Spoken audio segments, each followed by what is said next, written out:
जय सीताराम। एक दहेज गीत सुनाने जा रही हूँ आप लोग को। मेरी दीदी जी सुनाएंगी, आप लोग ज़रूर से ज़रूर कमेंट करके बताइएगा। जय सीताराम। जय श्री राम। जल्दी से दिला दर्शनवा, बपई में तोर फूल गिनवा। जल्दी से दिला दर्शनवा, बपई में तोर फूल गिनवा। तब तो कहा बाबा देव मैं बुलटिया, तब तो कहा बाबा देव मैं बुलटिया।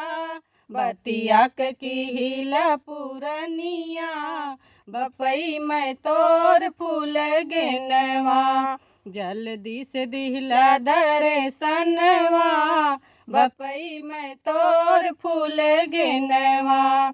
दहेजा दहेजेवा के कारण बाबा, दहेजा दहेजेवा के कारण बाबा। जियरा के भइले तड़नवा, बपई में तोर फूल गिनवा। जल्दी से दिला दर्शनवा, बपई में तोर फूल गिनवा। चढ़ते अटारी बाबा सर की चुनरिया, चढ़ते अटारी बाबा सर की चुनरिया।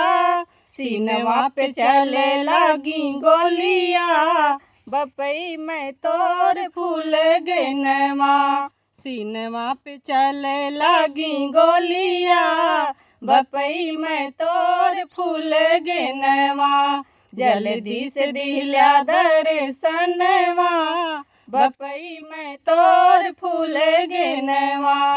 आई गईल थाना बाबा, आई गए पुलिसवा, आई गईल थाना बाबा, आई गए पुलिसवा। आई गईल नैहर के लोगवा, बपई में तोर फूल गिनवा। आई गईल नैहर के लोगवा, बपई में तोर फूल गिनवा। जल्दी से दिला दर्शनवा, बपई में तोर फूल गिनवा। 4 दिन लाश बाबा पड़ली दुआरवा, 4 दिन लाश बाबा पड़ली दुआरवा। मटिया के भैले बरबदिया, बपई में तोर फूल गिनवा। मटिया के भैले बरबदिया, बपई में तोर फूल गिनवा। जल्दी से दिला दर्शनवा, बपई में तोर फूल गिनवा। जय श्री राम।